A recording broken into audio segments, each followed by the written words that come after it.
On with the show. Our next young scientist is Maanasa Mendu from Mason, Ohio. Give her a warm welcome.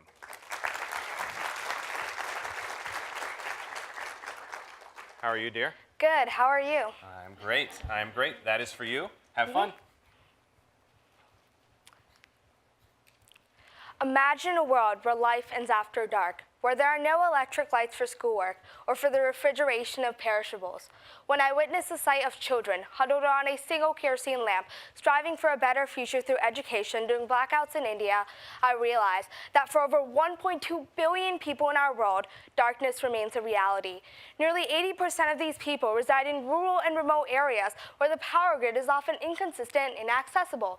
Although we have existing renewable energy solutions, they are not in widespread usage due to their dependency on specific environmental conditions and high expense.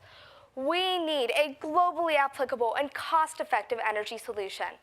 My idea is to harvest the unused potential of ambient vibrational and solar energy. I hypothesize that if I can create a bio-inspired energy harvesting device that integrates both the piezoelectric and photovoltaic effect, that can produce up to 250 milliwatts of power. I carried out my design criteria by testing my device in a variety of environments, both controlled and uncontrolled, by utilizing waste and recycled materials whenever possible, and by setting a cost budget of under $50.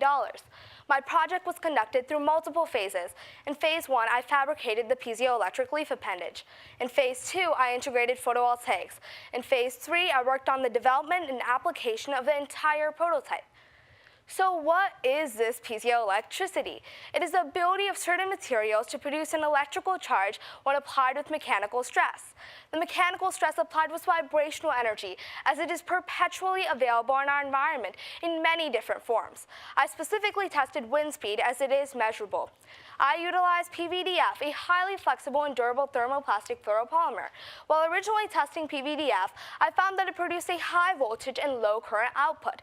Increasing the current output was a major goal throughout the entire project. I decided to emulate the swaying of tree branches when exposed to wind by attaching a synthetic leaf appendage onto a piezoelectric petio. This simple step added mechanical strain and nearly tripled the power output. To harvest more ambient energy, I integrated organic photovoltaics for their low cost and high flexibility. While researching, I found that environmental degradation is a major obstacle in thin film applications. The 3M Ultra Barrier Solar Film was an integral component of my design, as it reduced environmental degradation while reducing moisture absorption and allowing light transmission. The solar foil produced on average 3 volts and 20 milliamperes during daylight hours. As expected, the data demonstrates the dependency of solar foil's power output on environmental conditions such as sunlight intensity and time of day. To resolve this limitation, I combined solar foil with PVDF. Here's a diagram of my electrical circuit. I connected PVDF and solar foil in a parallel circuit to increase the current output.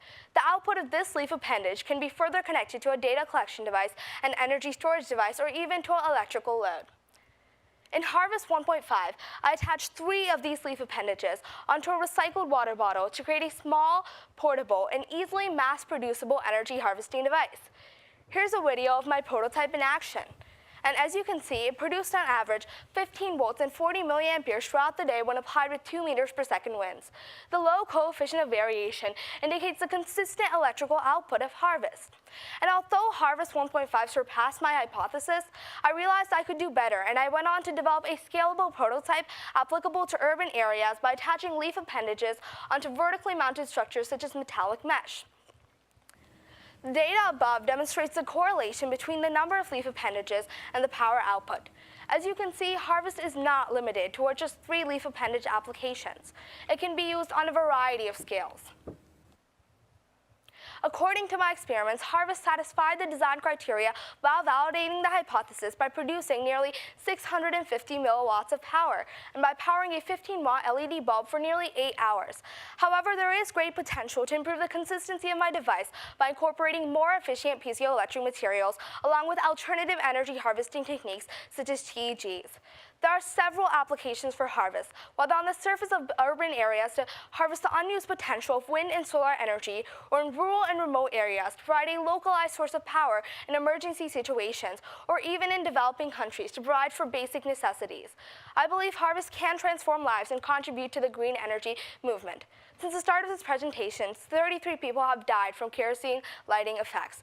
I hope you too will join me in this journey of 1,000 miles to transform lives through lights by taking this single step. Thank you to everyone.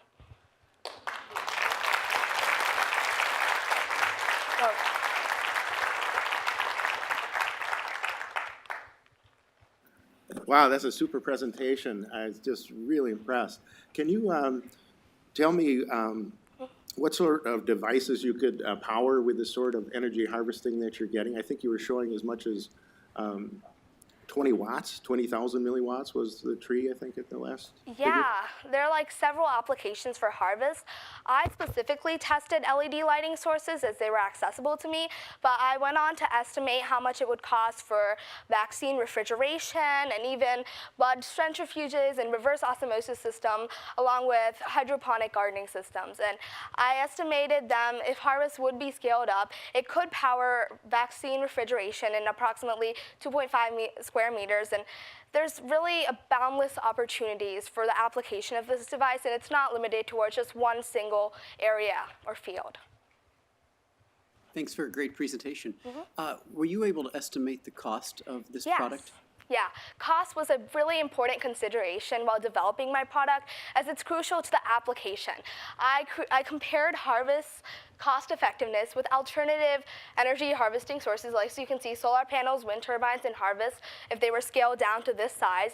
And as you can see, harvest is much cheaper than these currently available energy sources, but there is still much potential to reduce the cost significantly through mass production, as the two main components of my project, PVDF and solar foil, are kind of expensive right now due to the lack of demand. With more demand in mass manufacturing, the prices could go down significantly and become accessible to the entire world. Great work. Did you encounter any obstacles along the way, and how did you handle those? I encountered several different obstacles, and the biggest obstacle has probably been throughout this entire multi-phase project has been incorporating all these different fields into just one prototype. I had to incorporate biomimicry with mechanical energy harvesting, with solar energy harvesting, with electronics, and even a couple of aerodynamic concepts into one single design. And at first I thought I can just do this all together, but I found I had to have an organized approach, and I did this by dividing my project into multiple phases, which I tackled every component and maximized every component. Great job. What would you iterate next on Harvest? What is it that you didn't get to put into the prototype you're showing us today? There are several components that I'd want to work on in my next iteration. I want to create a full tree iteration if possible, as right now these are just sample prototype versions. I'd like to test the large configurations of harvest, maybe on the surface of buildings, to see any complications that arise from this application. I'd also want to look into perhaps conducting more practicality tests in a variety of environments, as I mostly conducted tests in my own backyard throughout the day.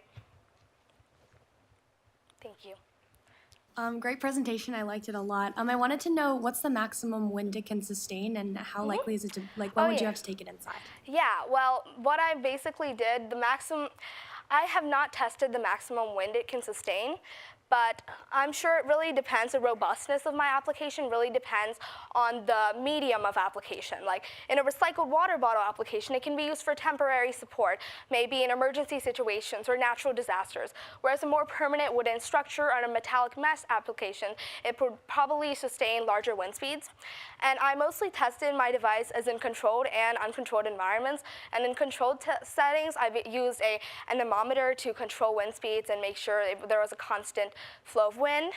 And I tested wind speeds of 1.5 meters per second and 2.5 meters per second. And yeah, they're just very low wind speeds that are available everywhere. And UV light simulation too. Fantastic innovation. Many times when we try to solve one problem and create a new solution, there are sometimes unintended consequences or potential environmental issues. Had you contemplated what those may or may not be?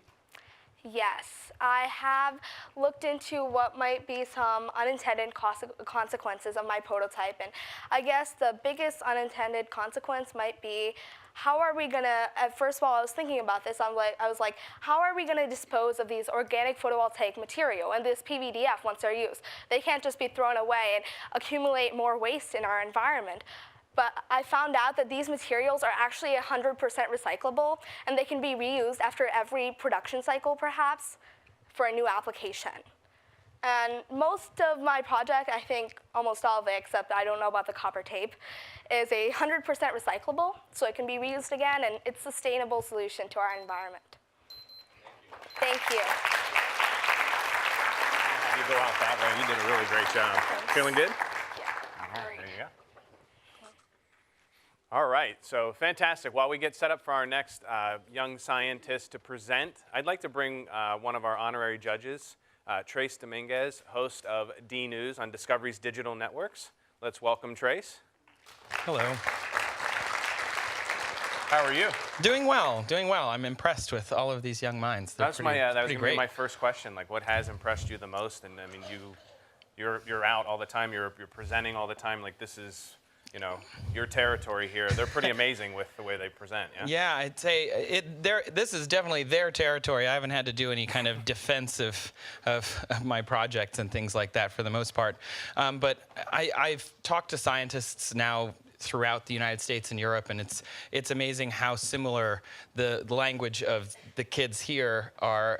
It's amazing how similar their language is. You know, the scientists, once you learn to speak science to other scientists and now to the general public, you can kind of express these ideas so much more simply. It's really, really impressive. Excellent. What have you been up to? And we got a chance to catch up briefly.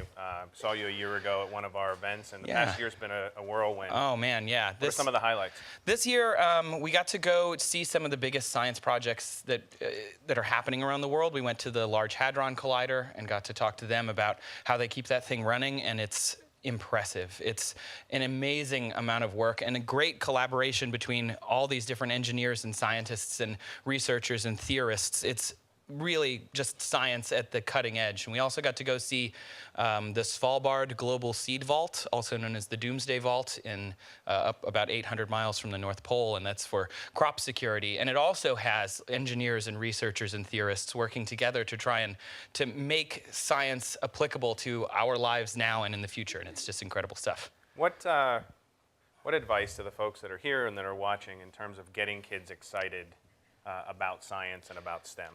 I mean, the hard part is finding your passion, but once you find it, then everything else just lines right up. And I would say it's much easier to find out what you don't like if you try something and find out what you do like if you keep trying things. You know, do it again and again and try all sorts of different things. Try, you know, piano and soccer and, you know, try going out and talking to other people who are professionals in fields that you think are interesting, because that's the way to get the real information from the ground, you know, and you get to know exactly, you can feel people's passion when you talk to them, and that gets people really, really excited. Excellent. Well, thank you so much for joining us, and we'll talk to you later during the when we award our top young scientists. So thank you, Trace. Thanks for having me. Excellent.